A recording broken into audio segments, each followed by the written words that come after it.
Muy buenas tardes, estimados participantes. Es un gusto saludarlos a través de esta plataforma virtual.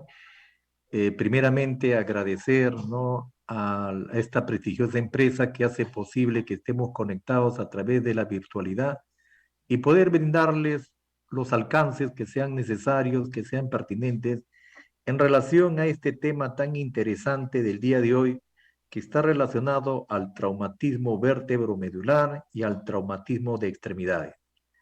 Como ya indicó, ¿no?, mi antecesora, es una de las últimas sesiones de la unidad 6. Entonces vamos a tratar de que esta sesión sea lo más productiva posible.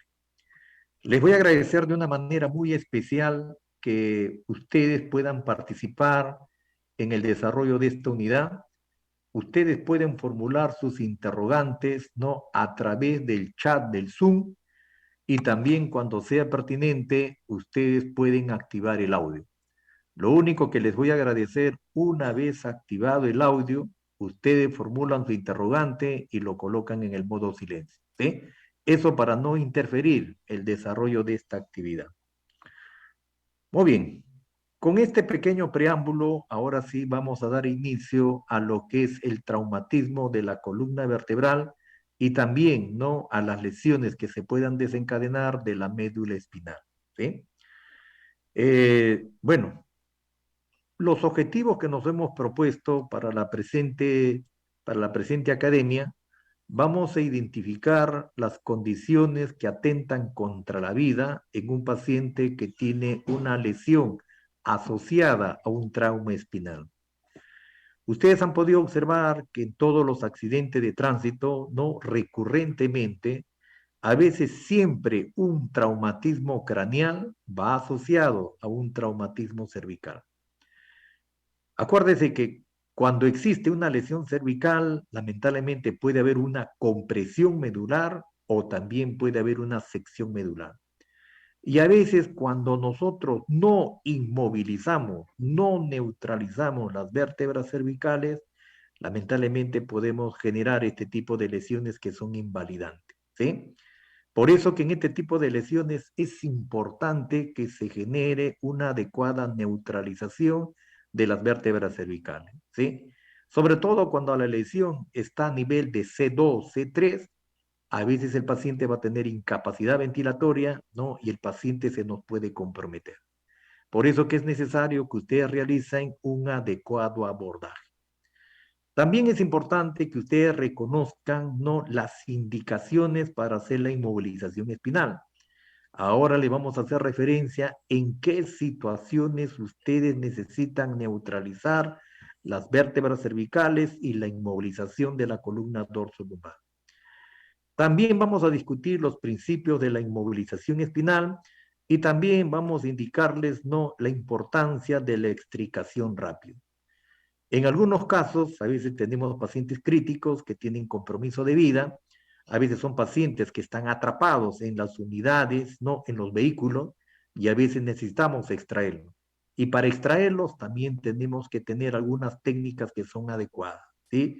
Y una vez que se les extrae, también tenemos que brindarle, no, el tratamiento de emergencia que sea necesario. Muy bien. En relación al trauma espinal, tenemos que hacer referencia a la energía cinética. Bueno, ya en sesiones anteriores hemos indicado que a través, ¿no?, de la energía cinética nosotros podemos, no, predecir el tipo de lesión. Esta energía cinética, lógicamente que es significativa porque puede producir una injuria espinal, injuria o lesión espinal, ¿sí? O también que te puede comprometer, ¿no?, pues el cordón espinal. Ahora nos indican que se debe reconocer lo más temprano posible este tipo de lesiones porque existe una posibilidad de que esta injuria pueda generar una secuela invalidante, ¿sí? Hay veces encontramos personas lesionadas en la vía pública, no puede ser por un accidente de tránsito, puede ser a consecuencia de una caída, ¿sí? O puede ser por un traumatismo, ¿no?, de un proyectil de arma de fuego. Hasta un objeto punzopenetrante puede lesionar la estructura, ¿no?, la estructura vertebral. Por eso que hay que tener ciertas consideraciones al momento que hacemos la evaluación. Entonces, ahora les voy a indicar cómo tenemos que realizar esa evaluación para evitar, ¿no?, las fallas, ¿no?, que a veces se desarrollan en esta valoración inicial. ¿Sí? Por eso que vamos a tratar de establecer el manejo oportuno, el manejo que sea necesario, con el único propósito de no generar una parálisis permanente. ¿Sí? Entonces, ahora le vamos a indicar en qué momentos ustedes pueden inmovilizar la columna cervical, la columna dorsolumbar, ¿no? Y también cuándo no deben inmovilizar. Las injurias espinales tienen un impacto financiero sustancial, ¿no?, en la sobrevida de la víctima, de las personas. Ustedes saben que una persona postrada, lamentablemente, disminuye su expectativa de vida y también tiene riesgo potencial de complicación. ¿Sí? Esos pacientes que quedan cuadriplégicos, que quedan parapléjicos, lamentablemente se altera su calidad de vida.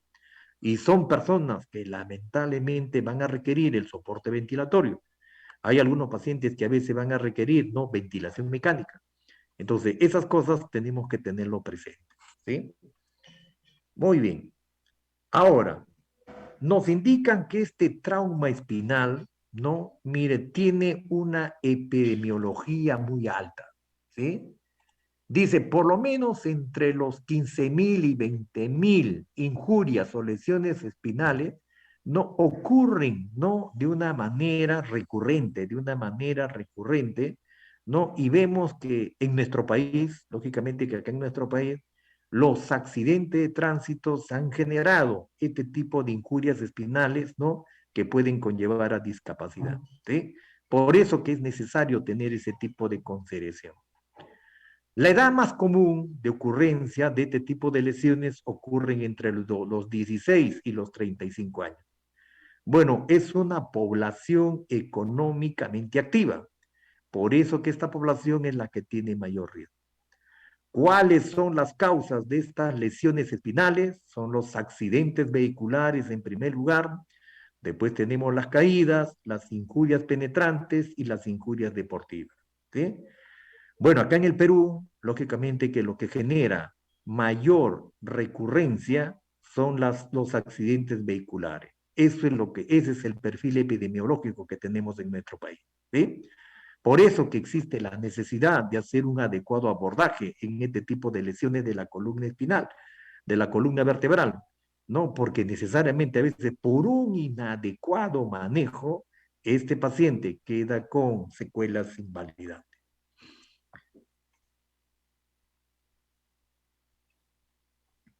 Vamos a hacer una descripción, ¿no?, de la anatomía de la vértebra, ¿no? Ustedes han visto que acá la vértebra está constituido, ¿no?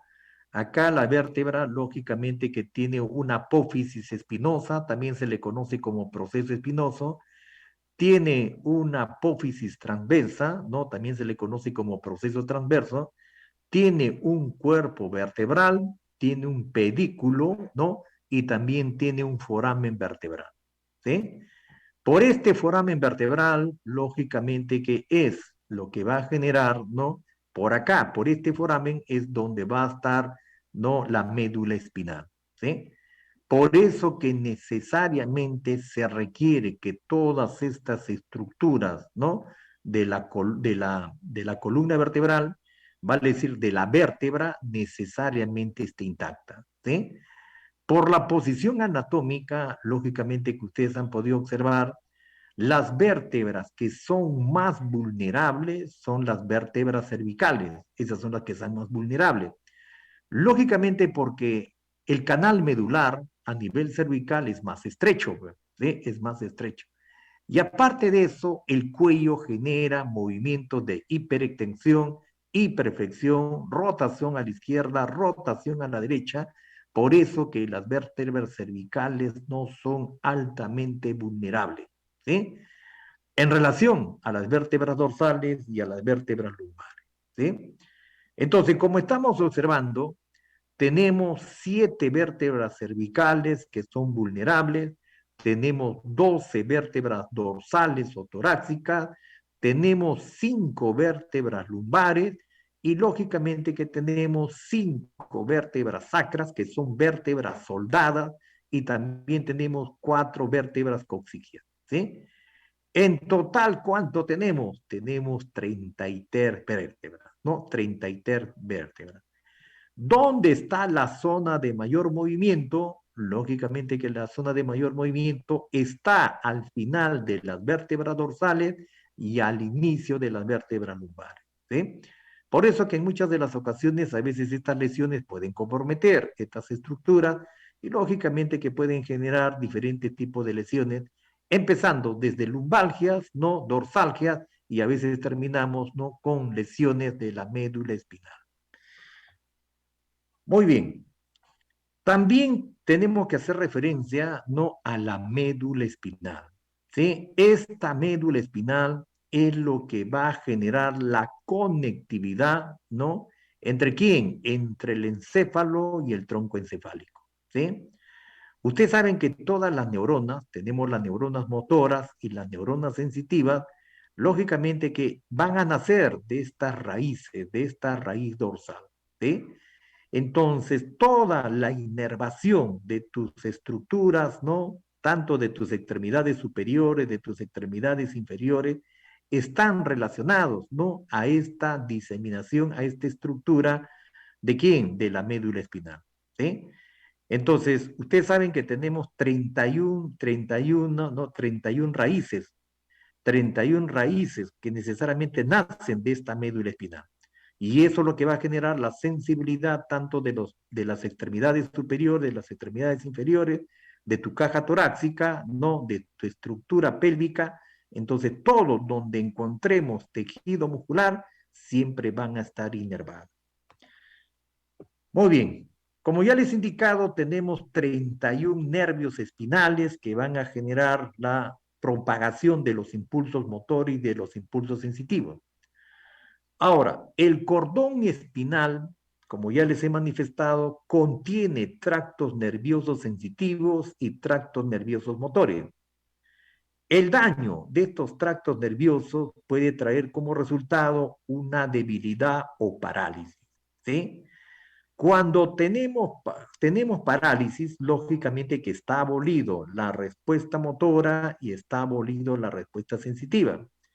Entonces, ustedes lo conocen, esa denominación, esa situación, lo conocen como qué? Como hemiplegia, cuando es la mitad del cuerpo, o plejía, cuando es todo el cuerpo que está comprometido, ¿sí?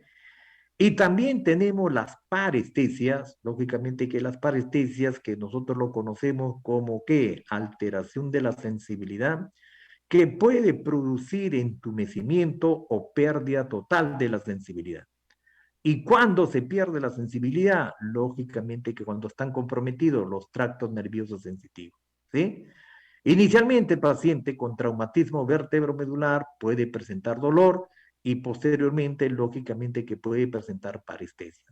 Eso también lo tienes que definir con precisión. ¿Existe parestesia o existe paresia? La paresia es la disminución de la fuerza motora y la parestesia, lógicamente, que es la disminución de la sensibilidad, ¿no? Y cuando estamos hablando de plejía o plegia, estamos hablando de la pérdida total de qué? De la sensibilidad y de la respuesta motora. Hay una parálisis total, ¿sí? Muy bien. Ahora, ¿cuáles son los mecanismos que pueden generar este tipo de lesión? ¿Sí? Tenemos mecanismos primarios y tenemos mecanismos secundarios. Dentro de los mecanismos primarios, no son los que se van a producir en el momento del impacto. ¿Cuáles son estos mecanismos? Tenemos mecanismos por compresión, tenemos mecanismos por deformación, mecanismos por contusión y también mecanismos por proyectiles, ¿sí? Entonces, de todos los accidentes que nosotros hemos podido observar, ¿no? Lógicamente, los dos primeros son los que son más recurrentes, ¿no? El mecanismo por compresión y el mecanismo por deformación, ¿sí?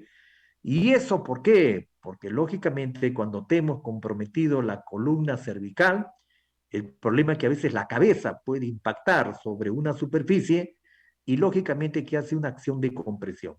la cabeza va a comprimir, ¿no? La fuerza del impacto de la cabeza contra una estructura, lógicamente que va a generar una transferencia de energía y va a comprometer directamente las vértebras cervicales, ¿sí? Y la deformación, lógicamente que cuando hay desplazamiento de las vértebras, cuando el paciente hace una hiperextensión o hace una hiperflexión, ¿sí? Esos son los mecanismos más recurrentes. Dentro de los mecanismos secundarios, lógicamente que estos mecanismos secundarios van a generar efectos sistemáticos, efectos locales sobre el impacto inicial. ¿Cuáles son estos efectos, ¿no? Que vamos a tener como resultado de estos mecanismos primarios? Bueno, cuando existe una compresión, ¿no? Una compresión de quién? De la médula espinal, lógicamente que se altera la transmisión del impulso motor y de los impulsos sensitivos. ¿Qué me puede generar? Me puede generar un compromiso de la ventilación, ¿sí? Entonces, si tengo comprometido la ventilación, me va a generar una depresión respiratoria. Por eso que en un paciente que ustedes observen que tiene alteración del patrón respiratorio, tu paciente probablemente va a presentar incapacidad ventilatoria. Entonces, si tiene incapacidad ventilatoria, en ese momento lo que lo va a llevar a la muerte es justamente porque el paciente no puede ventilar. Cuando tu paciente no ventila, no genera un adecuado ingreso de aire que contiene oxígeno. No se eleva adecuadamente que el tórax. Entonces, cuando no tenemos una adecuada elevación del tórax, ese pulmón no se va a poder distender con eficacia. Entonces, lógicamente, la ventilación pulmonar va a estar comprometida. Y si la ventilación pulmonar está comprometida, lógicamente que no genera un adecuado intercambio de gases. Y si no tenemos un adecuado intercambio de gases, la sangre no se oxigena y a nivel de las células de los tejidos generará ¿qué? Una hipoxia tisular que es muy peligroso para el paciente. Entonces, tenemos que observar al momento que ustedes están evaluando, tienes que evaluar si el paciente tiene incapacidad ventilatoria, ¿sí? Ahora, tu paciente también como resultado de estos mecanismos primarios puede generar hipotensión arterial. Ustedes saben que la hipotensión arterial es por una vasodilatación. Entonces se contrarresta la acción del simpático, ¿no? Y se activa la acción del parasimpático. Ustedes saben que el simpático genera acción adrenérgica y el parasimpático genera acción colinérgica, ¿sí? Sobre la musculatura lisa de las arterias, ¿no? Lógicamente que se va a producir vasodilatación. Y si se genera vasodilatación, disminuye la resistencia vascular sistémica y por consiguiente te genera hipotensión arterial. La hipotensión arterial en el paciente con traumatismo vertebral es peligroso. Un paciente que esté hipotenso, lógicamente que me va a generar un retardo, no en el flujo sanguíneo, ¿sí? Ya no vamos a tener esa velocidad de desplazamiento de la sangre, ¿sí? Cuando tu corazón bombea la sangre, lógicamente que está bombeando la sangre con eficacia. Esa presión sanguínea está conservada, pero cuando el vaso arterial está dilatado porque hay una disminución de la resistencia vascular sistémica, no porque están comprometidos los nervios aferentes, los nervios eferentes, lógicamente que tenemos ese resultado como la hipotensión. Entonces la hipotensión tenemos que revertirlo, ¿sí? Esta hipotensión no es producto de pérdida sanguínea. Esta hipotensión no es producto de pérdida de líquidos corporales. El problema es que esta hipotensión se está dando por disminución de la resistencia vascular sistémica, por compresión de la médula o por sección de la médula, ¿sí? Muy bien, bueno, ya te he indicado del vasoespasmos y también se puede presentar por una cascada bioquímica cuando tenemos la liberación de ciertos bioquímicos que pueden condicionar a una vasodilatación, ¿sí? ¿Cuáles son los signos y síntomas más frecuentes del paciente con traumatismo vertebromedular? Bueno, tenemos uno, el dolor en el cuello y el dolor en el dorso, ¿no? Que es lo que refiere el paciente. También tu paciente puede presentar dolor a la palpación o hay deformidad de la vértebra. Tu paciente puede presentar insensibilidad u hormigueo en las extremidades. Tu paciente puede presentar debilidad o parálisis muscular. Tu paciente puede presentar asimetría refleja o arreflexia. También tu paciente puede presentar incontinencia intestinal o vesical, puede generar hipotensión, bradicardia y dificultad respiratoria. Esto es lo que tú tienes que identificar precozmente. Post-trauma, si alguno de tus pacientes presentan este tipo de características, ya estás pensando en un traumatismo vertebromedular. En muchos de los casos, a veces podemos encontrar un paciente inconsciente.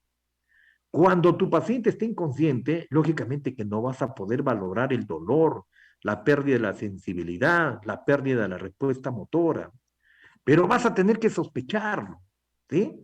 Por eso que todo paciente con antecedente de trauma, hasta que no se demuestre lo contrario, tienes que sospechar que el paciente que tiene problema de qué, tiene trauma, no, tiene una lesión, una probable lesión de la médula espinal. Sí o sí lo tienes que sospechar. Por eso que necesariamente es importante el uso del collarín cervical y también el uso de la tabla espinal larga. Ahora, bueno, te comento que ya para el 31 vamos a hacer el taller presencial. Ahí te voy a enseñar las técnicas básicas de inmovilización, ¿sí? Te voy a enseñar cómo neutralizar las vértebras cervicales. Vas a aplicar tu collarín cervical. Te voy a enseñar las diferentes técnicas que utilizamos para neutralizar el movimiento de las vértebras cervicales. Y también vamos a practicar el uso de la tabla espinal, que es una tabla larga.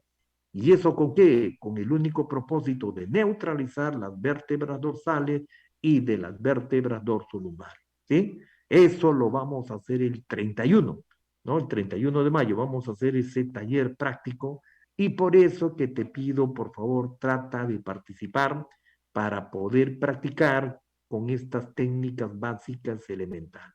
¿Sí? Practicando, vamos a fortalecer tus competencias profesionales. ¿Sí? Muy bien. ¿Hasta acá alguna pregunta? ¿Alguna pregunta? ¿Alguna inquietud? Muy bien, William Alberto me indica que sí va a participar el 31. ¿Ah? Bueno, lo que sí, para hacer un ejercicio, una simulación casi real, les voy a pedir de una manera muy especial si pueden traer para ese ejercicio tu estetoscopio para que puedas escuchar los ruidos respiratorios, los ruidos intestinales, tu estetoscopio. Si puedes traer tu linterna tipo lapicero para hacer la evaluación de la pupila, y si te es posible, también traes tu oxímetro de pulso, ¿sí? Entonces, eso les voy a pedir para poder hacer la valoración inicial y también para hacer la valoración secundaria, ¿sí? Entonces, necesariamente en la valoración inicial del paciente con trauma vértebromedular, tenemos que identificar las lesiones que amenazan la vida, ¿sí? Y en la evaluación secundaria, tenemos que identificar las lesiones potenciales que pueden comprometer la vida, ¿sí? Muy bien, entonces ya te he indicado que todo dolor, todo síndrome doloroso en la columna, sobre todo en la columna cervical, es peligroso, ¿sí? Por eso que si tiene antecedente de trauma y hay dolor, hay que inmovilizarlo, ¿sí? Entonces, todo paciente con antecedente de trauma y que refiere dolor en la columna vertebral requiere inmovilización. Probablemente ese dolor porque está siendo comprimido el tracto sensitivo, el tracto motor. Entonces, ¿qué requiere? Requiere inmovilización, ¿sí? Muy bien.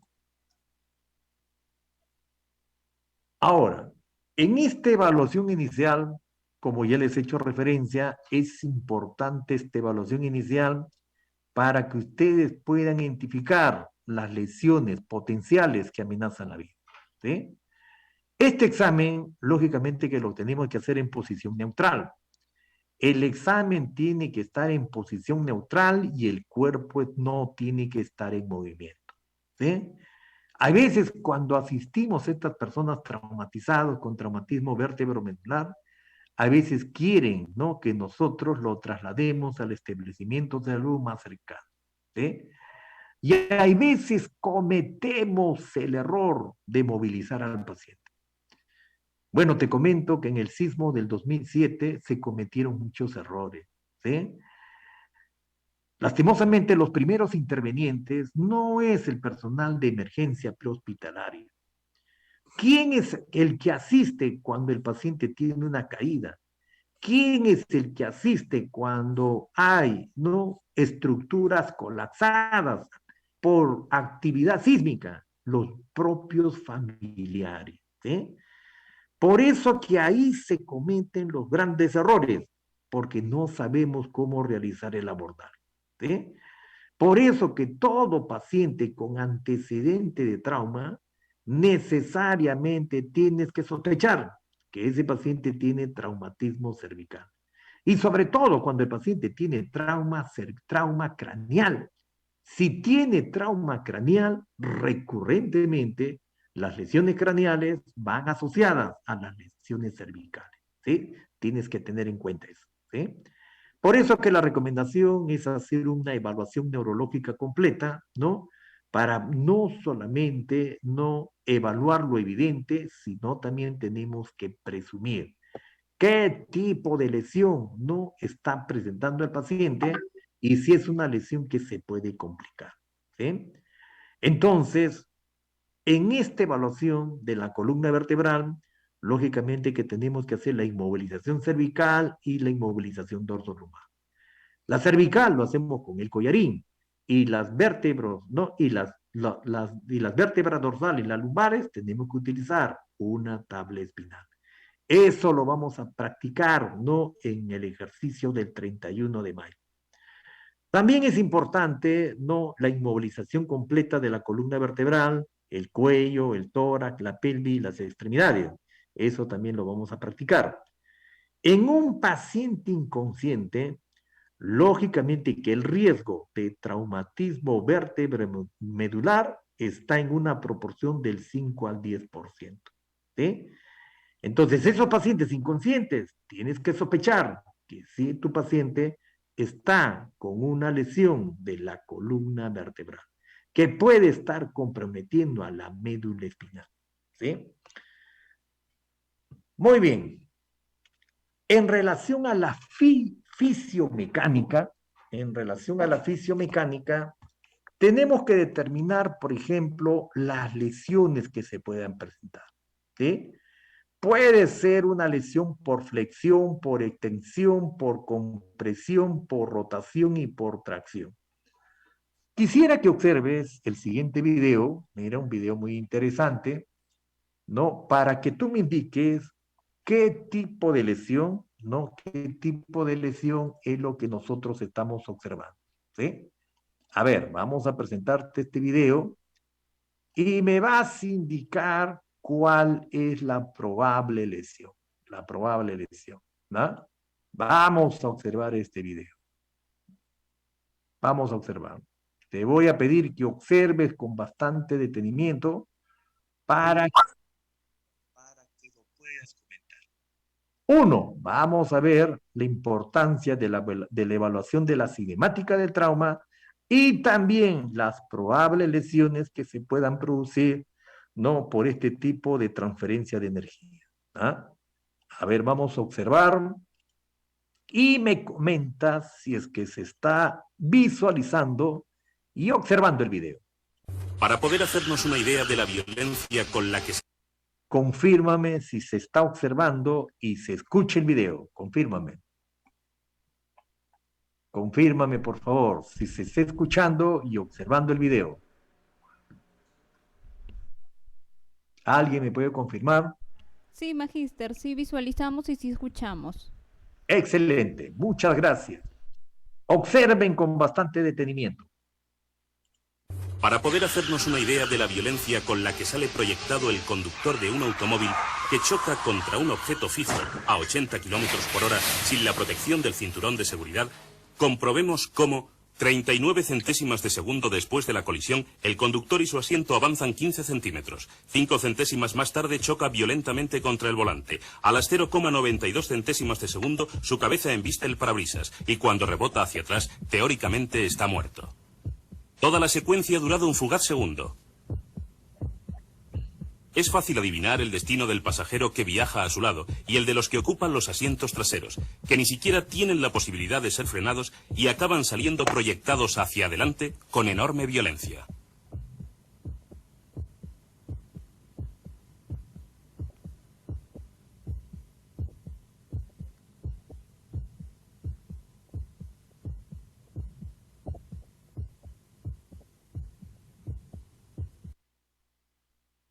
Ya, muy bien. Para poder hacernos una idea de la a 80 kilómetros por hora sin la protección del cinturón de seguridad, comprobemos cómo 39 centésimas de segundo después de la colisión, el conductor y su asiento avanzan 15 centímetros. 5 centésimas más tarde choca violentamente. Ya, muy bien. ¿Alguien puede comentar, alguno de los participantes puede comentar el video? ¿Quién puede comentar el video? Cualquiera de los participantes puede comentar el video. A ver, ¿qué dice Brenda? Brenda, Brenda, ¿estás ahí, Brenda? Doris, Doris Díaz, Doris Díaz. Buenas tardes, profesor. Hola, Doris, ¿cómo estás, Doris? Gusto en saludarte. ¿Cómo estás? Bien, profesor, viendo los videos. A ver, Doris, dime tú, con este mecanismo de lesión, ¿no? Este impacto directo de la bóveda craneal contra el parabrisas, ¿qué injuria se puede generar aparte del trauma craneal? Porque estamos viendo que esta bóveda craneal está impactando en el parabrisas. Lógicamente que esto me puede generar un traumatismo cráneoencefálico. Me puede generar depresión del cráneo, puede haber una fractura de cráneo, puede haber una depresión de la bóveda craneal, ¿no? Y lógicamente que me puede generar una gran hemorragia, ¿sí? Sí, Aparte del traumatismo craneal, ¿qué otras lesiones se podrían provocar en la columna vertebral? Indícame. es, bueno, es más la velocidad en la que va y no la protección del cinturón, ¿no? El nivel de cervical hay lesiones, el choque del pecho con el timón también le produce otra lesión a nivel torácico, y bueno, el efecto látigo que le llaman también, ¿no? Se produce Excelente. más lesiones, ¿no? A ver, Brenda, acá con esta lesión puede haber una compresión medular, puede haber una compresión medular con este impacto, puede haber una compresión medular. ¿Qué opinas? A nivel de las cervicales, ¿puede haber una compresión medular, sí o no? A ver, Yomar me dice que sí, sí, sí puede haber una compresión medular. Mira, el problema es que la cabeza está impactando con el parabrisas. Y aparte de eso, esta bóveda craneana impacta con el parabrisas y me genera compresión, mire, compresión de las vértebras cervicales. Tú sabes que entre vértebra y vértebra existen los discos vertebrales. ¿Sí? Esos discos vertebrales, lógicamente, que actúan como un amortiguador. ¿Sí? Entonces, el detalle que este paciente, como no tiene cinturón de seguridad, no tiene protector, entonces lógicamente que se eyecta. Mira, el desplazamiento del cuerpo es hacia arriba, es como si tú estuvieras impulsando, ¿sí? Por eso que cuando no se utiliza el cinturón de seguridad, lógicamente que se puede condicionar a la muerte. Bueno, acá en Lima te comento que yo en realidad tengo bastante recelo de subir a un mototaxi, ¿sí? El problema está que el mototaxi no tiene cinturón de seguridad, no tiene. Y aparte, ese mototaxi es un vehículo muy frágil. Si me impacta un vehículo motorizado, me impacta por la parte posterior del mototaxi, lógicamente que yo voy a salir eyectado del mototaxi, ¿sí? Voy a salir eyectado y cuando aterrice, lógicamente que lo primero que va a aterrizar es mi cabeza. Y mi bóveda craneal es lo que va a impactar en la superficie y probablemente tenga una compresión medular o probablemente tenga una sección medular. Por eso que en realidad, desde mi punto de vista, yo sé que los vehículos, ¿no?, de 3 ruedas, que son los mototaxis, no estoy en contra de los mototaxis porque es un medio de vida para muchos de los peruanos, pero necesariamente tiene que haber, ¿no?, medidas de seguridad. Y cada vez que subo un mototaxi no encuentro el cinturón de seguridad, no encuentro. Inclusive quisiera colocarme un cinturón a la derecha y el otro cinturón a la izquierda, porque en caso de que salga impactado, por lo menos tengo la contención para no salir disparado de la mototaxi. Pero lastimosamente no encuentro esa protección, ¿sí? Por eso que en lo posible trato de no utilizar estos vehículos, que yo sé que te ahorran tiempo, te van a desplazar, pero es un riesgo, ¿sí? Por eso que, y cuando utilizo un taxi, de igual manera, me ubico en la parte posterior, porque tú has visto, cuando no tienes, has visto, mire el mecanismo, Su cabeza embiste el mire, parabrisas y cuando rebota hacia atrás, teóricamente está muerto. Toda la secuencia ha durado un fugaz segundo. mira, Es fácil adivinar el destino del pasajero que viaja. mira lo que sucede cuando tú estás en la parte posterior. Y cuando no tienes tú el cinturón de seguridad, también puede salir eyectado, ¿sí? Puede salir eyectado. Ese es el gran problema que tenemos cuando no tenemos cinturón de seguridad. En algunos casos tampoco se dispone acá de este protector cefálico. Por eso que cada vez que abordo un taxi, lo primero que observo si es que tiene el protector cefálico. Porque mi cabeza tiene que tener, pues no, tiene que tener acá algo que le ayude a proteger la bóveda craneal. Y también observo si tiene cinturón de seguridad la parte posterior. Frecuentemente yo viajo en la parte posterior. Entonces, ¿qué necesito? Necesito mi cinturón para no salir eyectado. Mira cómo salgo eyectado. Ustedes saben que tu cuerpo viaja a la misma velocidad. Si tú estás movilizándose en un vehículo motorizado, si el vehículo viaja a 100 kilómetros por hora, tu cuerpo también está viajando a 100 kilómetros por hora, ¿sí? Por eso que quien determina la gravedad de las lesiones determina la velocidad. Porque tú sabes que la cinemática del trauma, la energía cinética, se establece. ¿Cómo se establece? Multiplicando la masa que es el peso corporal, por la velocidad al cuadrado. ¿Quién genera mayor mortalidad? La velocidad.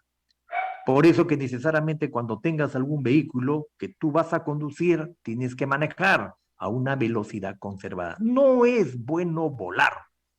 Lamentablemente en la Panamericana Sur y en la Panamericana Norte, no, los vehículos se conducen a más de 100 kilómetros por hora. Y cuando uno conduce a más de 100 kilómetros por hora, es complicado controlar al vehículo. El vehículo es como si estuviera en el aire y cualquier impacto lamentablemente genera dramáticas consecuencias. Eso es lo que hemos podido observar, no cuando suceden este tipo de accidentes que se dan en la vía pública. ¿Sí? Muy bien. Hasta acá alguna pregunta, alguna inquietud, alguna duda. Te escucho. ¿Alguna pregunta, alguna duda? Necesito tus comentarios. Si hay cualquier duda, te voy a agradecer, por favor, que también no me lo haga, me haga de referencia. ¿Sí? Muy bien, te he indicado en relación a la fisiomecánica, estas lesiones pueden ser por flexión, puede haber fractura del cuerpo y ruptura discal, fractura del cuerpo vertebral y puede haber una ruptura discal. Eso cuando es por flexión. Cuando es por extensión, no se puede generar no una fractura de la lámina y de la apófisis espinosa, ¿sí? Eso cuando es por flexión. Cuando la lesión es por compresión, puede haber lesión del ligamento y también puede haber lesión del cuerpo vertebral. Y cuando es por rotación, lógicamente que se puede generar por lesiones en la estructura ligamentaria. Y cuando es por tracción, lógicamente que se pueden generar lesiones complejas y asociadas. ¿Sí? Tú sabes que en la actividad deportiva, bueno, te comento que en una oportunidad, bueno, acá en Lima, en el Coliseo Divos, que está en San Borja, uno de los acróbatas, bueno, era el famoso circo ruso, ¿no? Estaban haciendo todos sus ejercicios tácticos, ¿no? De los acróbatas, y en eso, no les miento, se rompe la cuerda de seguridad. Se rompe la cuerda de seguridad, ¿sí? Entonces, el acróbata, no les miento, que en cuestión de segundos, porque yo he sido testigo presencial de ese accidente, mire, cuestión de segundos, mire, se rompe la soga de seguridad, ¿no? Y el acróbata aterriza de cabeza, aterriza en la superficie. Se ha sentido un impacto violento. No le ha dado oportunidad a la acróbata, por lo menos de qué, de poder controlar, ¿no? O hacer algún movimiento para tratar de amortizar la caída, ¿sí? Entonces, cuando ha caído, lógicamente, inmediatamente lo han trasladado, pero sin hacer inmovilización cervical, lo han llevado al tópico y yo no sé qué más sucedió con ese acróbata. Al final me enteré que ese acróbata, lógicamente que, si bien es cierto, no murió, no, pero sí tuvo lesión medular, una sección medular, una sección medular. Por eso que cuando vemos caídas, porque a veces no las personas pueden rodar por las escaleras. A veces cuando atendía las emergencias, me iba a visitar las emergencias a domicilio y el paciente había rodado por las escaleras. Estaba en completo estado de embriaguez. Y cuando uno está en estado de embriaguez, lamentablemente pierde el control, pierde el equilibrio corporal. Y cuando cae, lamentablemente puede generar una sección medular o una compresión medular. ¿Sí? Entonces, esas situaciones es lo que tenemos que observar. Por eso que tenemos que buscar este tipo de mecanismo, que puede ser por flexión, que puede ser por extensión, que puede ser por compresión, por rotación o que puede ser por tracción. ¿Sí? Entonces, estas condiciones te van a ayudar a determinar. Siempre pregunta qué pasó. Cuando te dice qué pasó, tú tienes que sospechar cuál es la probable lesión. ¿Sí? Indican que no toda parálisis significa compromiso medular. También indican que no todo compromiso medular provoca parálisis, ¿sí? Entonces tenemos que evaluar bien si es que existe compromiso medular o no existe compromiso medular, ¿sí? Eso lo tenemos que evaluar, ¿sí? Mira, este es uno de los mecanismos, no, este es un impacto posterior de un vehículo pesado. Este es un vehículo no pesado, un volquete, que impacta directamente sobre un vehículo motorizado, ¿no? Acá, lamentablemente, esta transferencia de energía es significativa, genera hiperextensión del cuello. Este vehículo no tiene protector cefálico, no tiene protector. ¿Sí? Tiene cinturón de seguridad, pero no tiene protector cefálico. Mira, cuando genera hiperextensión, mire, hay una hiperextensión del cuello. ¿Cuál es la probabilidad de lesión? Bueno, la probabilidad de lesión, mira, es la ruptura del disco vertebral. ¿Sí? Entre vértebra y vértebra tenemos los discos vertebrales. Entonces, este disco vertebral puede ser dañado severamente. Entonces, esta lesión de esta vértebra te puede condicionar a una compresión medular o te puede condicionar a una sección medular. ¿Sí? Esa sección medular te puede conllevar a una ¿qué? Te puede conllevar a una cuadriplegia. Sobre todo cuando esta lesión está a nivel de C3, entre C2 y C3, ¿no? Pueden generarte una cuadriplegia, que es peligroso para el paciente porque el paciente queda pues incapacitado. ¿Sí? Por eso que la neutralización de las vértebras cervicales es importante. En los accidentes de tránsito, para poder extraer a la paciente, tenemos que utilizar el chaleco de extricación. ¿Sí? También es otro dispositivo que es importante que ustedes lo conozcan, porque es necesario saber extricar, es una necesidad imperiosa. ¿Sí? Muy bien, y acá estamos viendo una colisión anterior. El vehículo impacta sobre un poste de alumbrado público, hace una hiperflexión del cuello y esta hiperflexión del cuello también puede generar ruptura del disco vertebral y también puede conllevar a una lesión de la médula espinal.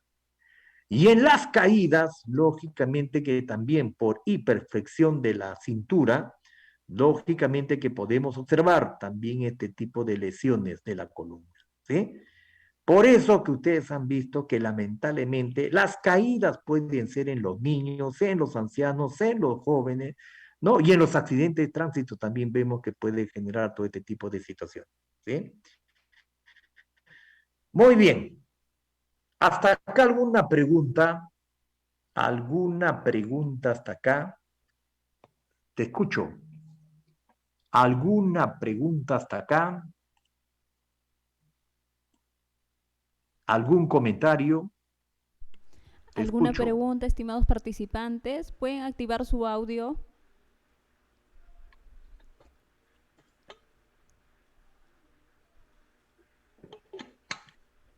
Muy bien, vamos a continuar. ¿Quién puede dar lectura al siguiente caso clínico? ¿Quién puede dar lectura, por favor? Cualquiera de los participantes, ¿quién me ayuda en la lectura de este casito clínico?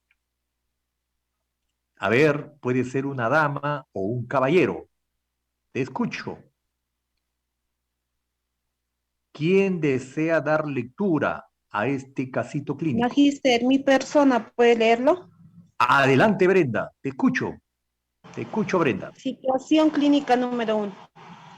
En circunstancias que usted se encuentra laborando en el SAMU, es convocado para la atención prehospitalaria en un joven de 16 años de edad que ha sufrido una injuria mientras se zambullía en una piscina pública. En el tiempo que usted demore en llegar a la escena, el joven ha sido extraído de la piscina. Ya, muy bien. Continúe, por favor. Continúe. Evaluación primaria. Mm, A. A, Vía usted aérea sabe que permeable. A es la vía aérea. ¿Cómo está la vía aérea? Vía aérea permeable. Muy bien. B es la respiración y ventilación. B. Respiración y ventilación rápida y superficial. Muy bien. C. Respiración rápida y superficial. La C es Circulación. circulación y control de la hemorragia. Continúe. Circulación y control. Frecuencia cardíaca lenta, pulso radial débil, extremidades calientes. La Muy D. bien. eh, El D es déficit neurológico. déficit neurológico, GCS-15, Es escala de coma de Glasgow. de Está en clase. inglés. Score Ahí no ya, está en inglés. Escala de coma de Glasgow 15. escala de Continúe. coma de Glasgow 15, pérdida de la función motora y sensitiva de las extremidades. En ninguna otra injuria obvia. ¿Cuál Ya. es el problema que amenaza su vida? Es la pregunta. Ya. A ver, Brenda, para ti, ¿cuál sería el problema que está amenazando la vida de tu paciente? ¿Cuál sería la lesión que está amenazando la vida?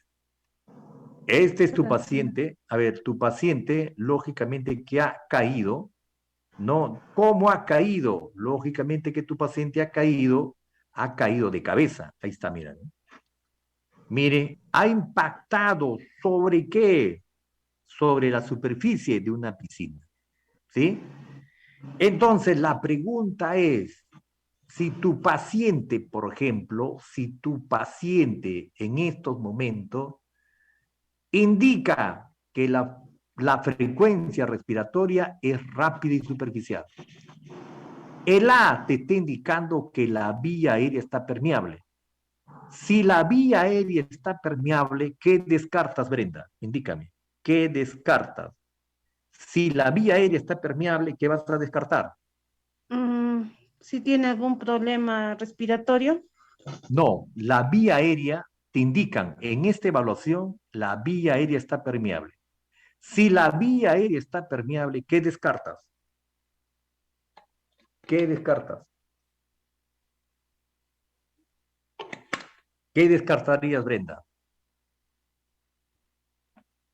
Lógicamente que tú vas a descartar obstrucción, descartas obstrucción de obstrucción la de las vías vía aéreas. aérea. Entonces, en estos momentos, tu paciente, como la vía aérea está permeable, no hay obstrucción de la vía aérea. ¿Sí? Muy bien, pero te dicen el B, muy bien, Doris Díaz, excelente, no hay obstrucción de la vía aérea. En el B te dice que la respiración es rápida y superficial. La pregunta es, ¿por qué crees tú que la respiración es rápida y superficial? ¿Por qué? ¿Por qué crees que la respiración es rápida y superficial? ¿Por qué? ¿Qué puede estar pasando? ¿Por qué respira rápido? ¿Cuál sería, no, la situación? ¿Cuál sería la situación de tu paciente? ¿Cuál sería? ¿Por qué está respirando rápido? ¿Por qué estimas tú que respira rápido tu paciente? ¿Cuál sería el compromiso? Lógicamente que tu paciente está respirando rápido. ¿Por qué estaría respirando rápido? ¿Por qué? Porque hay un déficit de oxígeno. ¿Sí? Hay un déficit de oxígeno, déficit de oxígeno a nivel de las células y tejidos. ¿Sí? A nivel de las células de tejido. Y probablemente, ¿por qué? ¿Por qué? Porque lastimosamente esta lesión, ¿no? De este paciente que se ha zambullido en una piscina, la bóveda craneal ha impactado sobre la superficie de la piscina y probablemente me esté generando compresión medular. Y si hay una compresión medular, el problema de que no va a haber una adecuada ventilación. Y si no hay una adecuada ventilación, no hay adecuado intercambio de gases. Y el paciente posiblemente no, al inicio, comience a respirar rápido. ¿Sí? Entonces, posteriormente, el paciente puede tener incapacidad ventilatoria. Al inicio, puede ser que tu paciente tenga este déficit, ¿no? En la ventilación. Entonces, puede incrementar la frecuencia respiratoria o también puede disminuir la frecuencia respiratoria, dependiendo cómo está la lesión.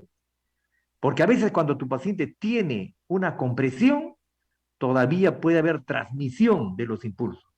Pero cuando tu paciente tiene una sección de la médula, probablemente se corta por completo la transmisión de los impulsos motores y de los impulsos sensitivos. ¿Sí? Acá viene otro detalle. Acá me indica, muy bien Doris, me dice que puede haber hemorragia, Yomar me dice que hay un traumatismo más hemorragia. Entonces también es importante determinar esas condiciones. ¿Sí? Pero la cinemática del trauma, lógicamente que me está indicando que hay una probable lesión de las cervicales. ¿Sí? Muy bien. Ahora, acá viene la interrogante. En este paciente dice que la frecuencia cardíaca está lenta, el pulso radial está débil, ¿no? Y las extremidades están calientes. Vuelvo a repetir, la frecuencia cardíaca es lenta. Vale decir que es menor de 60, probablemente esté en 50 o menor de 50. El pulso radial es débil y las extremidades están calientes. ¿Sí? Entonces yo digo, si es un paciente que estuviera perdiendo sangre, si estuviera perdiendo, tuviera una hemorragia, lógicamente que la frecuencia cardíaca pues se tendría que incrementar. ¿Sí?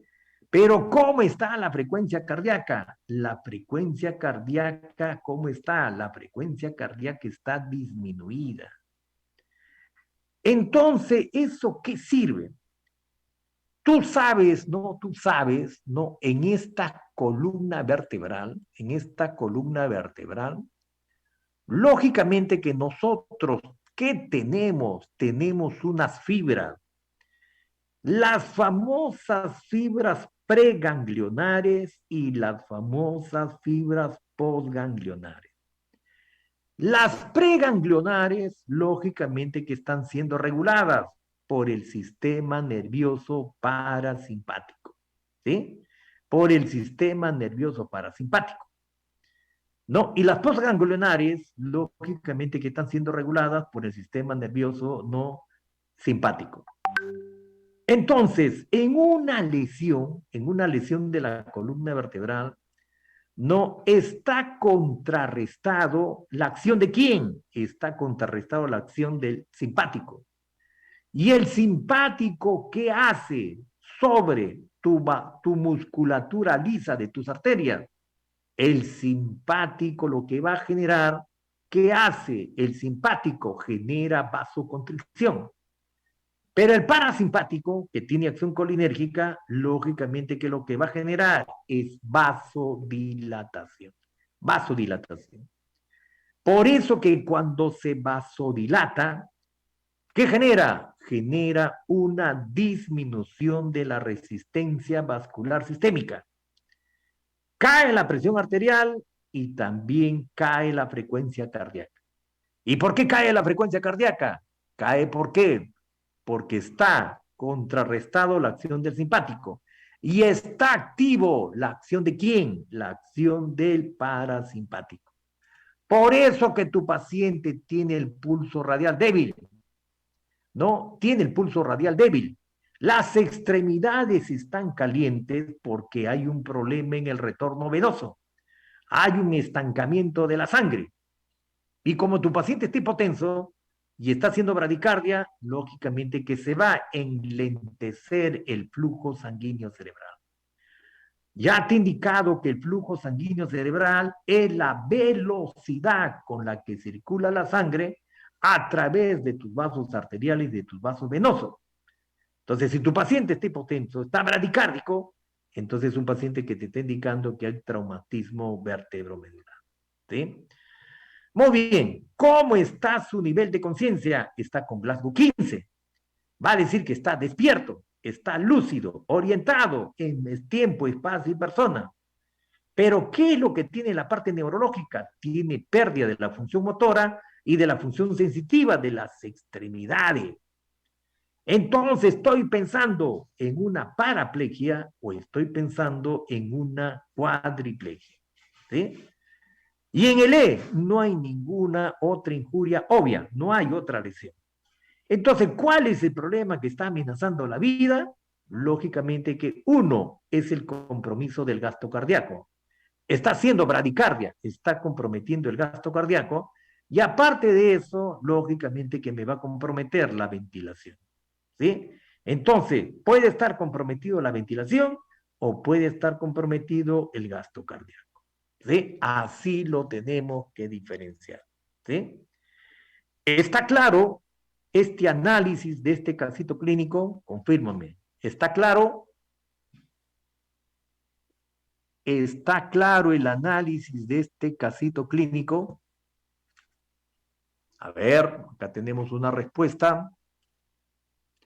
Muy bien, Yomar, me dice que sí. Excelente. Muy bien. Ahora pasamos, mire, pasamos a poder diferenciar, ¿no? Cómo vas a hacer la valoración sensorial, ¿sí? Como tú estás observando, lógicamente que este es un mapeo, ¿sí? Un mapeo de toda la actividad sensorial y de toda la actividad motora, ¿sí? Entonces estás observando toda el área motora y el área sensitiva, ¿sí? Entonces acá lógicamente que toda esta sensibilidad te va a dar tus nervios espinales, los nervios espinales, ¿sí? Toda esa ramificación que sale de dónde, de tu médula, lógicamente que todos esos nervios que salen de tu médula, lógicamente que van a inervar las extremidades superiores e inferiores, ¿sí? Por eso que tienes un mapeo, una bifurcación de toda la actividad sensorial, ¿no? Por eso que es importante saber dónde está, ¿no? Localizado, dónde está focalizado esta lesión, ¿no? De la columna vertebral que te va a generar alteración en la parte motora y en la parte sensitiva, ¿sí? Por eso que lo vemos en la línea mamilar, esta línea mamilar que está más o menos a nivel de T4, dorsal 4, y la línea umbilical, que más o menos está ubicado, ¿no? En el T10, en la torácica 10. Entonces, lógicamente que cuando yo quiero valorar la sensibilidad, necesariamente tengo que hacerlo por segmento, ¿sí? Tienes que hacerlo por segmento para que pueda valorar la sensibilidad, no en el cuello, en el tórax, en el abdomen, vas haciendo un mapeo. Y con eso, más o menos, identificamos dónde está el punto de la lesión que está desencadenando todo este tipo de actividad. ¿Sí? Muy bien. El deterioro ventilatorio, este deterioro ventilatorio, lógicamente que se va a producir por grandes injurias cervicales. Entonces, cuando hay grandes injurias cervicales, como es la sección medular, ¿qué me genera? Me genera una pérdida total de la capacidad para respirar. Entonces, si recorrimos acá a nuestro mapeo, todo lo que está a nivel cervical te va a generar incapacidad ventilatoria, ¿sí? Entonces, estamos observando que en el mapeo, lógicamente que estamos encontrando que el paciente probablemente que tiene una lesión, ¿dónde? A nivel de ¿dónde? De C2, C13, C3. Entonces, lógicamente, ¿qué me está indicando? Me está indicando que hay compromiso de ¿qué? Compromiso motor y compromiso sensitivo, ¿sí? Por eso que hay que observar esta necesidad imperiosa cuando el paciente presenta ¿qué? Deterioro neurológico, ¿sí? Si hay deterioro ventilatorio, lógicamente que puede haber pérdida total de la capacidad para respirar. Y va a requerir tu paciente un tubo endotraqueal. Tenemos que colocarle un tubo endotraqueal. Muy bien. Tenemos que colocarle un tubo endotraqueal porque tu paciente tiene incapacidad ventilatoria, ¿sí? En las pequeñas injurias cervicales, lógicamente que probablemente no vas a tener incapacidad ventilatoria. El diafragma puede seguir funcionando, pero hay una pérdida funcional. ¿De qué? De los músculos intercostales, ¿sí? De los músculos intercostales. Eso es lo que tenemos que tener en cuenta, ¿no? La pérdida de los músculos intercostales. Entonces hay que tener mucho cuidado al momento que estás haciendo la evaluación, porque tú haces la evaluación de qué, de los músculos intercostales y del diafragma. Pero tú sabes que los intercostales están gobernados. ¿Por quién? Por el sistema nervioso central. En cambio, el diafragma, como está en cavidad, está gobernado por el sistema nervioso autónomo, ¿sí? Porque está en cavidad. Entonces, lógicamente que acá vamos a observar la influencia del sistema nervioso central y la influencia del sistema nervioso, no, del sistema nervioso autónomo, ¿sí? Muy bien. Ahora, lógicamente, también tu paciente con un traumatismo de la columna vertebral también puede generar shock neurogénico, shock neurogénico. Este shock neurogénico, lógicamente que está asociado ¿a quién? A la hipotensión. Esta hipotensión es producto de una injuria del cordón cervical. Entonces, esta hipotensión que estamos observando es por una injuria del cordón cervical y también, ¿no? De la médula, ¿no? Que está a nivel dorsal, ¿sí? Entonces, se va a presentar una disrupción del sistema nervioso simpático. Entonces, esto me va a conllevar ¿a qué? A una vasodilatación por debajo de la injuria, ¿sí? Una vasodilatación por debajo de la injuria y sobre mi corazón, lógicamente que va a generar bradicardia, ¿sí? Entonces, ya te he indicado, lo que está en cavidad, todos los órganos que están en cavidad están gobernados por el sistema nervioso simpático y parasimpático. Si está generando bradicardia, el que está activo es el parasimpático. Y si está generando vasodilatación, es porque están comprometidos los receptores que están en la musculatura lisa de tus arterias. Entonces, lógicamente que si genera vasodilatación, está disminuido la resistencia vascular sistémica. Y lógicamente que eso me va a conllevar a una hipotensión, ¿sí? Muy bien. Entonces, si fallamos al considerar como causa de shock a la hipovolemia, por eso que a veces vemos al paciente que está hipotenso. Cuando está hipotenso estamos hablando pérdida de volumen, pero acá no estamos hablando de pérdida de volumen, estamos hablando de una disrupción, ¿no? ¿De quién? Del sistema nervioso simpático. Está abolido el sistema nervioso simpático. Esas fibras postganglionares están abolidas. Está activo el parasimpático. ¿Y el parasimpático qué está generando? Vasodilatación. Y está disminuyendo la resistencia vascular sistémica. Y me está generando bradicardia. Porque ¿quién está activo? Está activo el parasimpático. ¿Sí? Muy bien.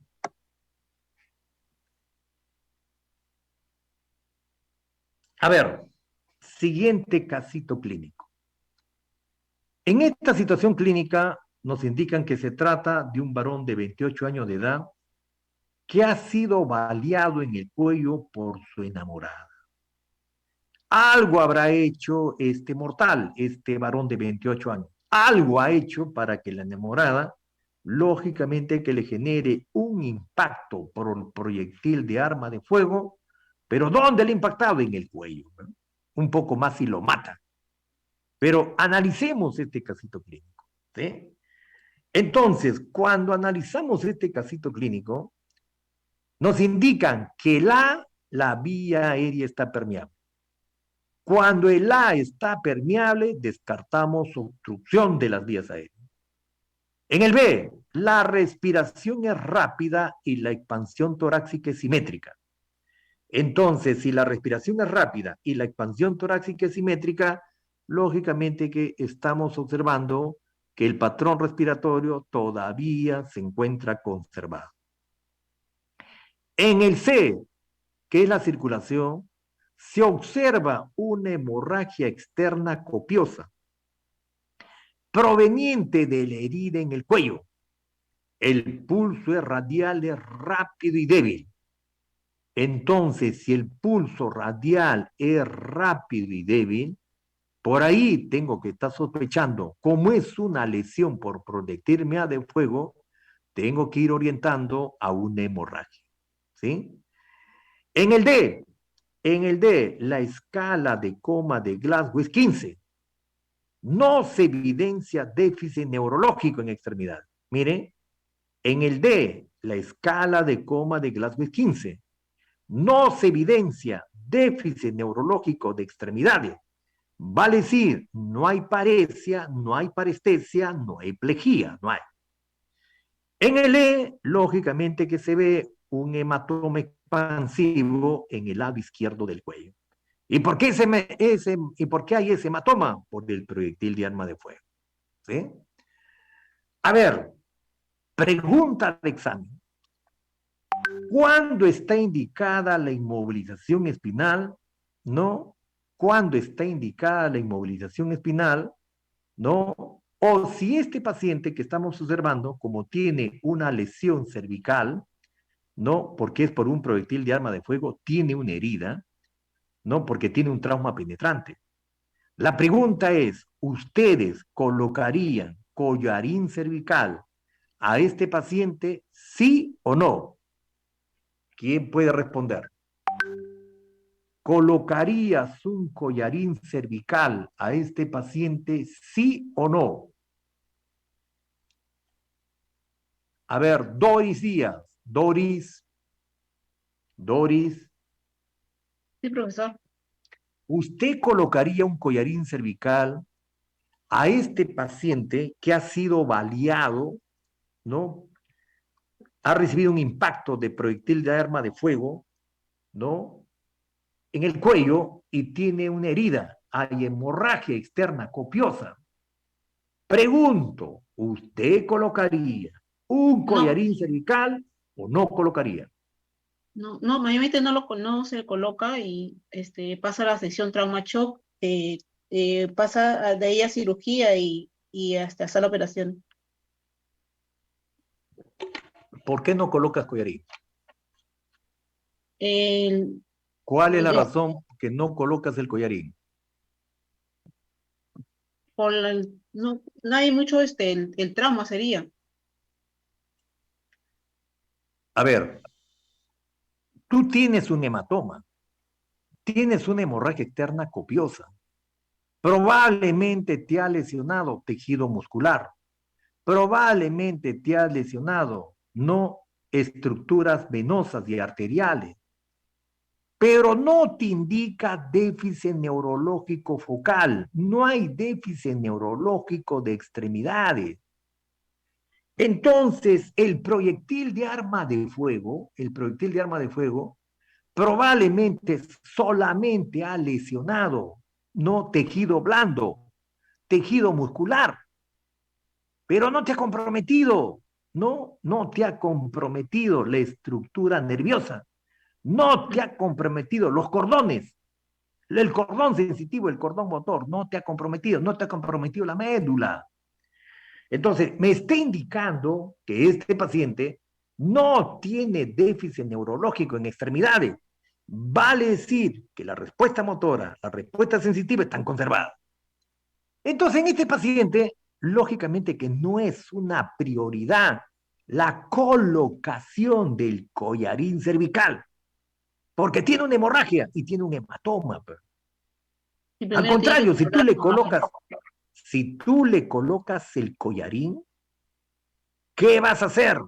Ante esa hemorragia, ante ese hematoma, tú vas a, mire, puedes alterar la ventilación. ¿Sí? Sí. Lógicamente que por precaución, como es un hematoma, ¿no? Y es una herida, ¿no? Es una hemorragia externa copiosa, vas a tener que, ahí no le vas a colocar el torniquete lo mata, lo asfixia. Lo único No, que puedes hacer es colocar un apósito compresivo, ¿no? En la zona de lesión, lo fijas con esparadrapo, no se te vaya a ocurrir fijarlo con vendas. Con vendas lo puedes estrangular al paciente. Entonces lo fijas con un apósito compresivo, ¿no? Lo fijas con el apósito y lo fijas con esparadrapo, No se te vaya a ocurrir colocarle una venda ajustada, porque si no me generas una asfixia mecánica. Y después lo puedes envolver con una toalla alrededor del cuello. Eso con el único propósito de asegurar el apósito. Porque como está sangrando, tengo que evitar pues el sangrado. ¿Sí?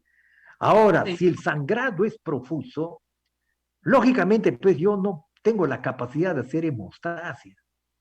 No va a tener que llegar al centro del trauma para hacerle la hemostasia, ¿no? Eso ya se encarga de hacer el médico. Tú te encargas solamente de controlar, de mitigar el sangrado. Por eso que agarras un apósito, ¿no? Lo fijas, puede ser con esparadrapo o con una venda, pero sin ajustar el cuello, para no dificultar la ventilación, y lógicamente que lo terminas fijando con una toalla. Envuelves el cuello con una toalla, eso le da reposo. Entonces, lógicamente, y después le vas a colocar, ¿no?, la reposición de volumen de acuerdo a la estimación de la pérdida. ¿Sí? Muy bien. Seguimos. En el trauma penetrante de cuello, bueno, en el trauma penetrante de cuello, nos indican que tienes que valorar. ¿Qué vas a valorar? La dolencia o déficit neurológico. Si tu paciente tiene dolencia o déficit neurológico, acuérdate, déficit neurológico, sí está indicada la inmovilización. Si tu paciente tiene paresia, tiene parestesia, tiene hemiplegia, sí está considerada la inmovilización. ¿Sí? ¿Y qué más tienes que hacer? Transporte rápido. ¿Sí? Transporte rápido.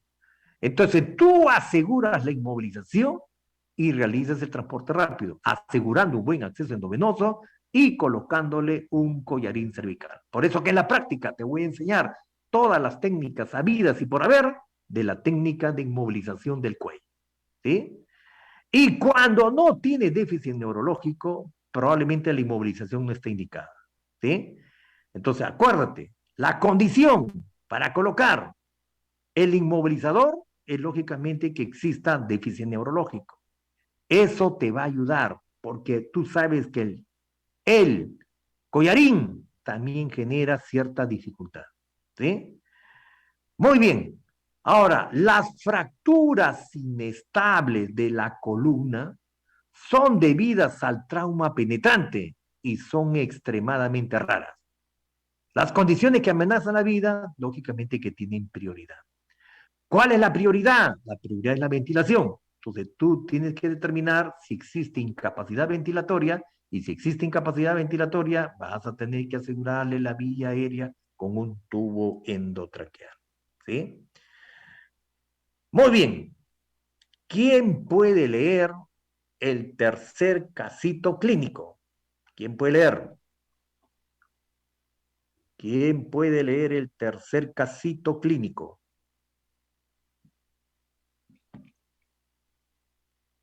¿Quién desea leer el tercer casito?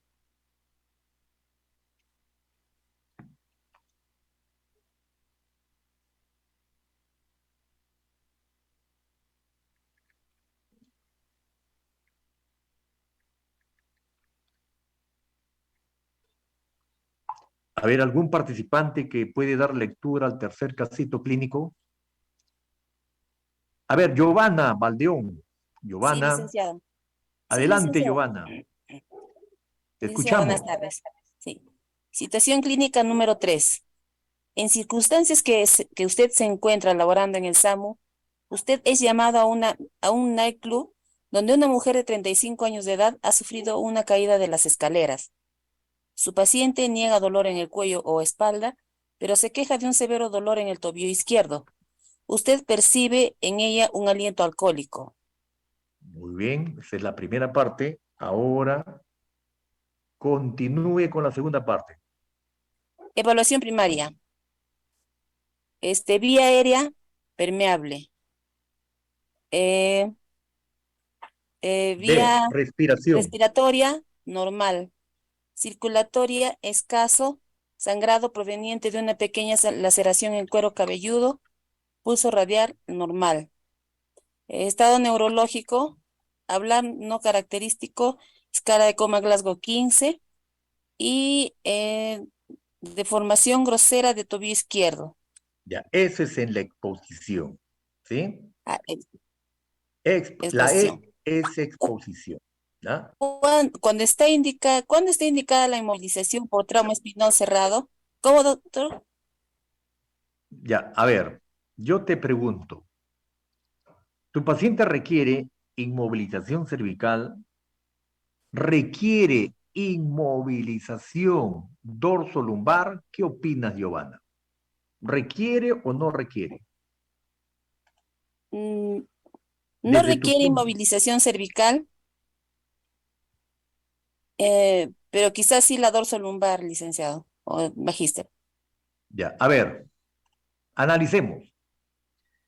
Te estoy indicando que es una caída. Mira, es una caída Sí. por las escaleras. Ujú. Probablemente esta señora, que puede ser tu hermana, ha estado celebrando su cumpleaños. Y como ha Ya. estado bajo efecto del alcohol, lógicamente que ha rodado por las escaleras, ha tenido una caída por las escaleras. ¿Sí? Ujú. Probablemente puede ser que dé vueltas de campana. Puede ser que dé vueltas de campana. ¿Sí? Pero cuando observamos, ya sabemos la cinemática, ya sabemos que ha rodado por las escaleras, ¿no? Entonces el A me dice que está permeable, entonces no hay obstrucción de la vía aérea. La respiración, el patrón respiratorio está conservado, no está hipoventilando y tampoco está hiperventilando. Lo único evidente es que hay un sangrado proveniente de una pequeña laceración en el cuero cabelludo. Una pequeña laceración del cuero cabelludo que tú lo vas a controlar con un apósito y un vendaje cefálico. En la práctica que vamos a hacer el 31, te voy a enseñar el famoso vendaje cefálico. ¿Cómo vas a hacer el vendaje cefálico? Te voy a enseñar. ¿No? Muy bien. Entonces, el pulso radial está conservado. Me está indicando que no hay compromiso del gasto cardíaco. Si no hay compromiso del gasto cardíaco, la perfusión tisular es efectiva. ¿Sí? En el D, el hablar es no característico. Vale decir que probablemente tenga alguna cierta dificultad para poder expresarse, porque puede ser a consecuencia de la caída, por ahí se esté generando un edema cerebral. ¿Sí? O puede ser por el traumatismo, o puede ser, ¿no?, por el estado del dolor que está generando este tipo de lesión. Pero no me indican que hay dolor, solamente me indican que la escala de coma de Glasgow es 15. Entonces me está indicando que todavía se mantiene la perfusión cerebral. Entonces, lo único evidente es la lesión en el cuero cabelludo y es una deformación grosera del tobillo izquierdo que requiere inmovilización. Entonces, la pregunta es, ¿está indicada la inmovilización por trauma espinal cerrado? La pregunta es, ¿sí o no? Indícame. ¿Sí o no? ¿Existe algún riesgo potencial? ¿Qué opinan ustedes? Dos primero con el señor Héctor, vino del ¿Qué baño y ya opinas? le indica cuánto me va a salir. También un presupuesto. No, o sea, quiero, todavía no sé, pues más adelante ya mi hermano le estaba fregando para bien hacer el baño arriba. A ver, Mina, por favor, tu audio. Quiero que me indiques, por el mecanismo de lesión, ¿estaría indicada la inmovilización de la columna vertebral? ¿Existe algún riesgo? ¿Qué opinan ustedes? ¿Sí o no? No tiene compromiso ventilatorio, no tiene compromiso hemodinámico, no tiene compromiso neurológico, pero hay una deformación grosera del tobillo y tiene, ¿no?, una pequeña laceración en el cuero cabelludo. La pregunta es, ¿requiere o no requiere inmovilización de la columna vertebral? ¿Qué opinan? A ver, ¿qué me indican? Mayra me dice no. Giovanna Valdión, no. Y Omar, no. A ver, yo te pregunto, tú en este momento, imaginariamente, estás bajo efecto del alcohol. Imaginariamente quiero que ruedes por las escaleras. Rueda. ¿Ya rodaste? Confírmame. ¿Ya rodaste? Sí. Ya rodaste. Muy bien. Ahora lo que quiero que me indiques, mire, te has golpeado el tobillo. Tienes una deformación grosera del tobillo y tienes una lesión en el cuero cabelludo. Lo que yo quiero que tú indiques, mire, lo que quiero que tú observes, que esta paciente, lamentablemente, mira, esta paciente tiene un riesgo potencial por la caída, por el mecanismo de lesión. Existe el riesgo potencial que puede haber una compresión de la médula. Por precaución y por el mecanismo de lesión, porque veo que se ha lesionado el cuero cabelludo y se ha lesionado el tobillo. Entonces esa caída no ha sido simple. Lógicamente que esa caída ha sido moderada. Entonces, yo en estos momentos, lógicamente que puedo movilizar mis extremidades, pero por precaución, por el mecanismo de lesión y por las lesiones que están aparentes, porque hay lesión en el cuero cabelludo y hay lesión en el tobillo, por precaución es recomendable inmovilizar hasta que se demuestre lo contrario. ¿Sí?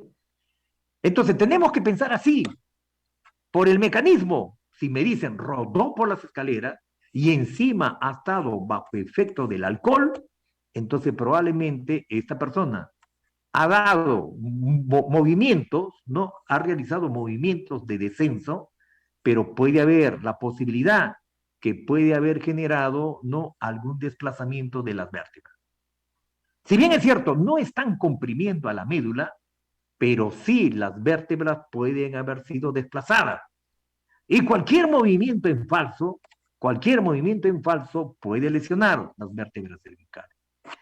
Entonces, en este caso, la recomendación, como existe un trauma espinal cerrado, sí, por precaución, ¿no? Por precaución, para evitar complicaciones, sí estaría indicado la inmovilización hasta demostrar que no exista compresión, ¿sí?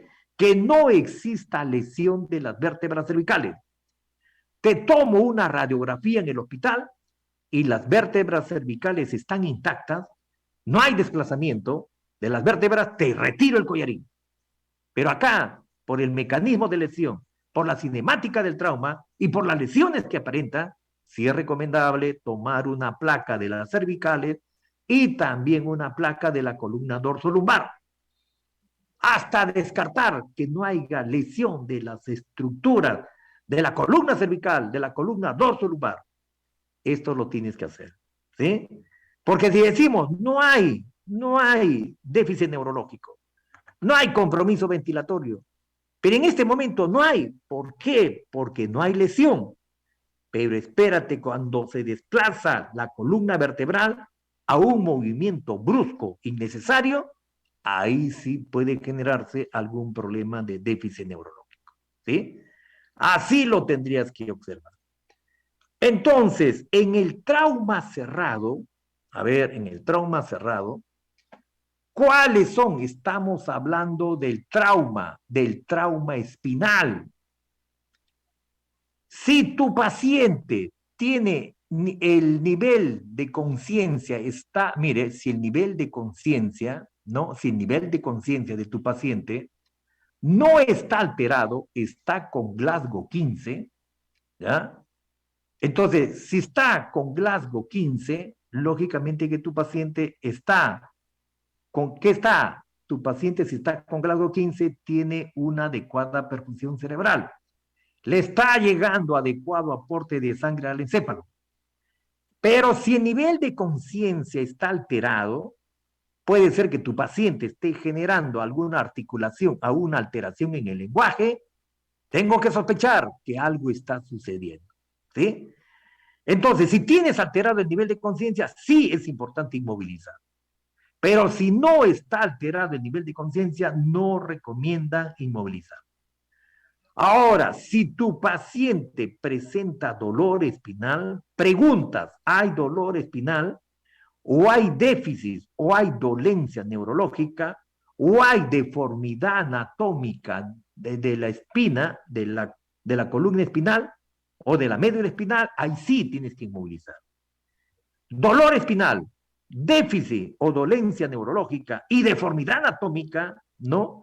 Ahí sí tienes que inmovilizar. ¿Sí? Entonces, esto tienes que preguntar. ¿Hay dolor? Sí. ¿Dónde está localizado el dolor? En región lumbar, en región dorsal, en región cervical. Presencia de dolor, se inmoviliza. ¿Hay déficit neurológico? Se inmoviliza. ¿Hay deformidad anatómica de la espina? Sí, se inmoviliza. En cambio, si todo esto es negativo, lógicamente que hay que seguir investigando para cualquier no situación de riesgo. ¿Sí? Entonces, en algunas situaciones vas a tener que tomar las decisiones que sean necesarias. Entonces, con evidencia. Por eso es que cuando hacemos la extricación es la extracción de un paciente de un vehículo siniestrado. Entonces, tengo que extricarte. Por eso que te coloco el collarín cervical. Por eso que te coloco el chaleco de extricación. El collarín cervical te inmoviliza la región cervical. El chaleco te controla la bóveda craneana, te controla la columna dorsolumbar y te permite extraer. ¿Sí? Muy bien. Seguimos. Licenciado, disculpe, una consulta. Sí, te escucho. Buenas tardes. Por ejemplo, en caso de una persona que haya tenido una caída y haya convulsionado, ¿también se le coloca el collarín? Muy buena pregunta. Muy buena pregunta. Pregunto, ¿la convulsión es traumático o la convulsión es porque tiene antecedente de epilepsia? ¿Por qué ha convulsionado? Es que, bueno, le cuento un caso. Por ejemplo, yo trabajo en un colegio. Un niño se cayó, se golpeó la cabeza con la mesa y luego cayó al suelo. Y empezó a convulsionar y a vomitar. Y tenía un hematoma en la cabeza y estaba convulsionando.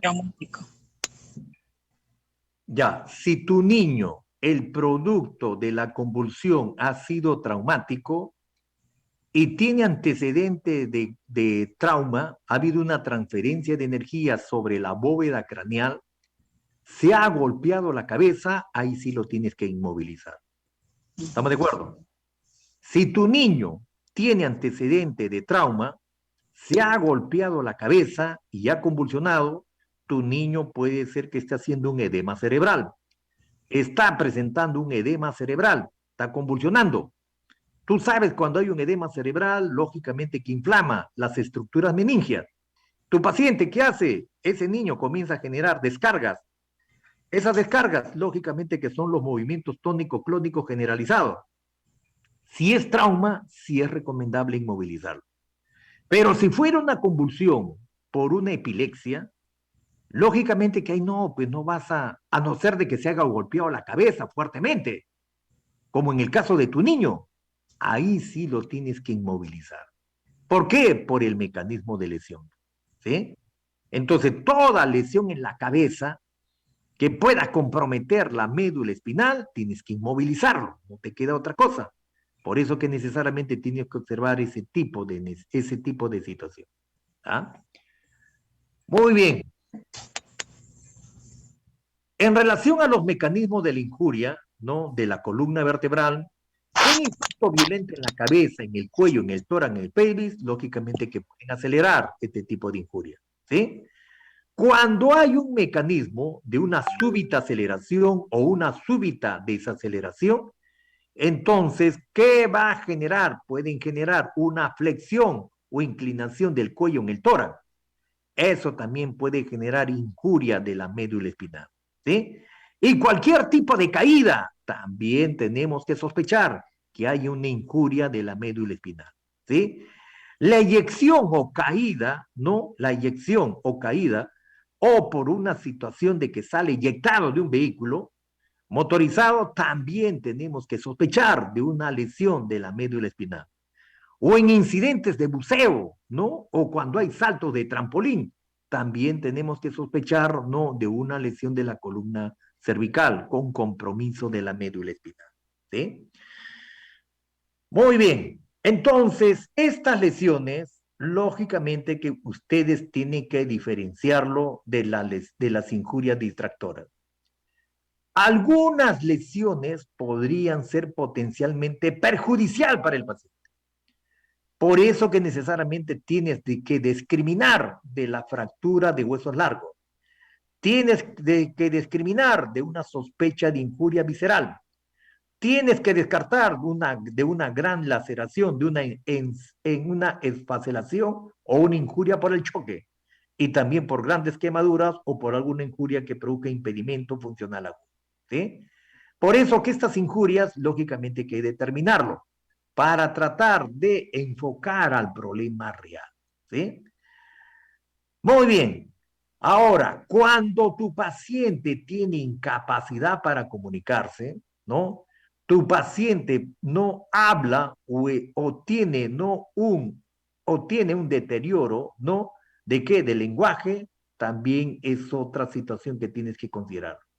O cuando el paciente habla con un lenguaje foráneo, o también cuando los niños son pequeños. Entonces, cuando existe incapacidad para comunicarse, a veces no vas a poder evaluar bien, pues. El problema está que no, el dolor no lo vas a poder medir, pues, cuando tiene esa limitación para incapacitarte. Entonces, eso también es necesario tenerlo en consideración. ¿Por qué? Para poder determinar si hay problemas de la sensibilidad y hay problemas de la respuesta motora, no, tú le ordenas al paciente cuando está consciente, lógicamente que él va a retirar la extremidad, no a los diferentes estímulos.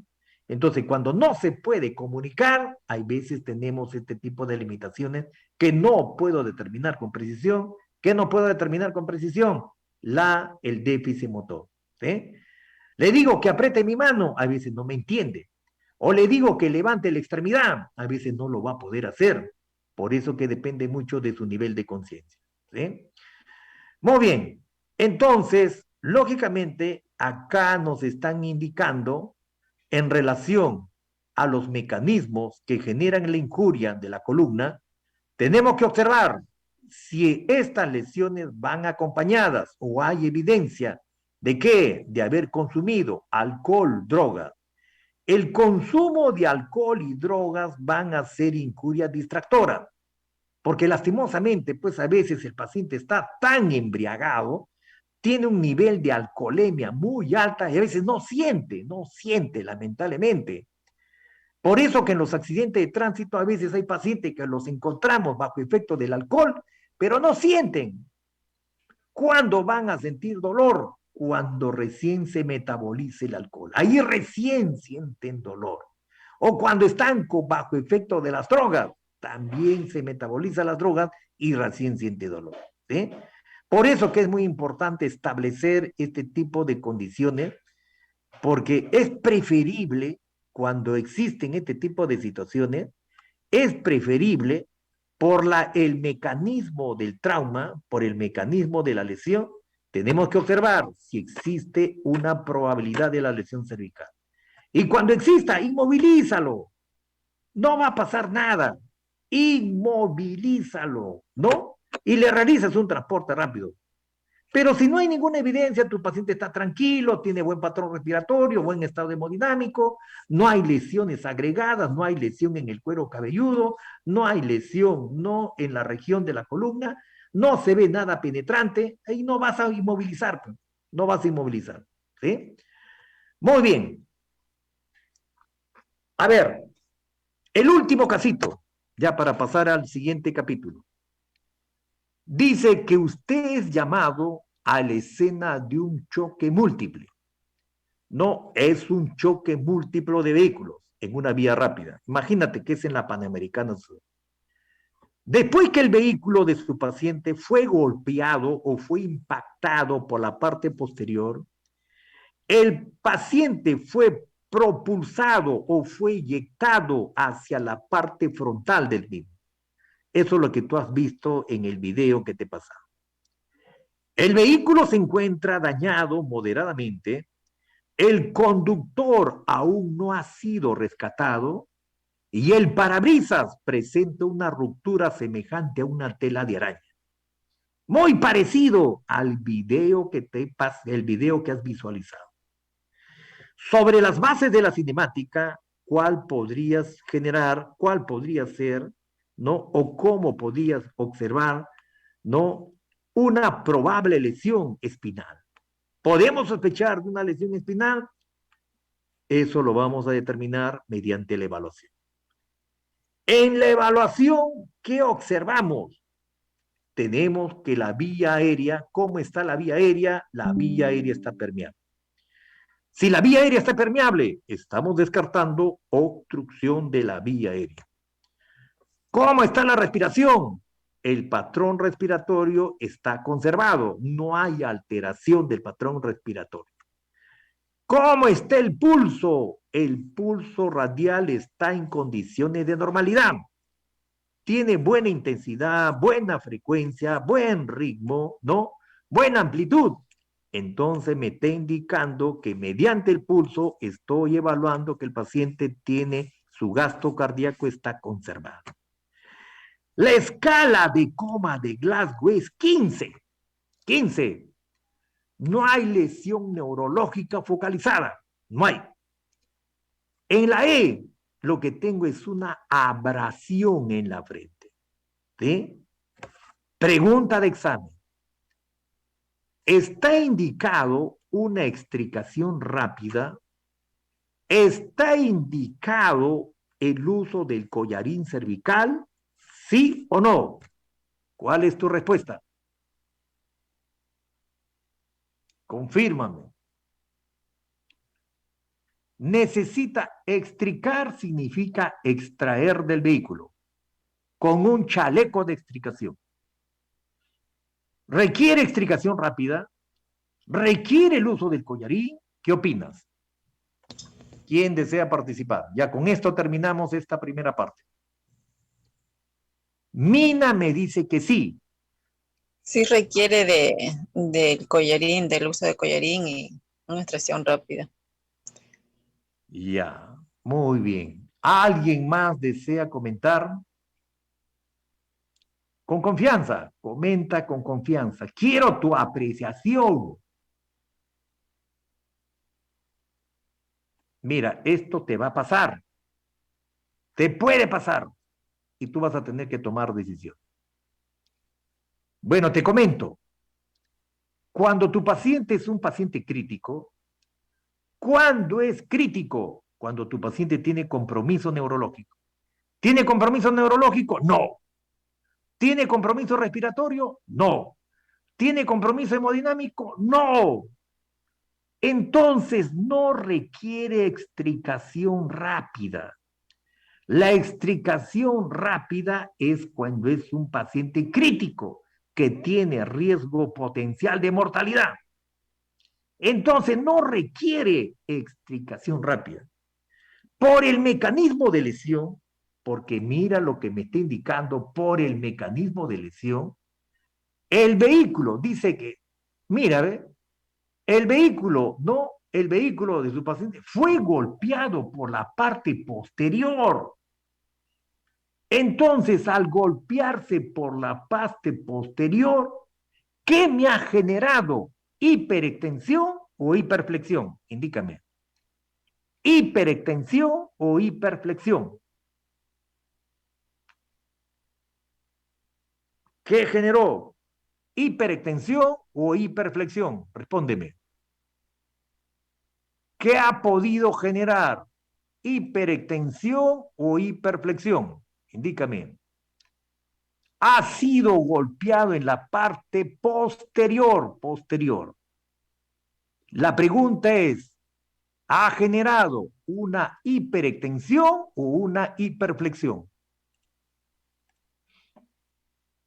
Lógicamente que si es por la parte posterior, mira, este vehículo para la parte posterior y encima no tiene protector cefálico, mira lo que te está generando, hiperextensión.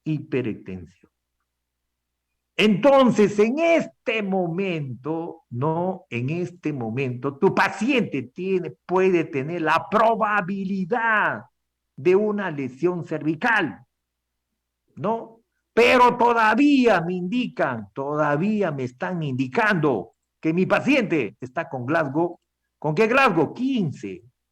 Todavía no me indican que hay déficit motor. No hay déficit neurológico, no hay.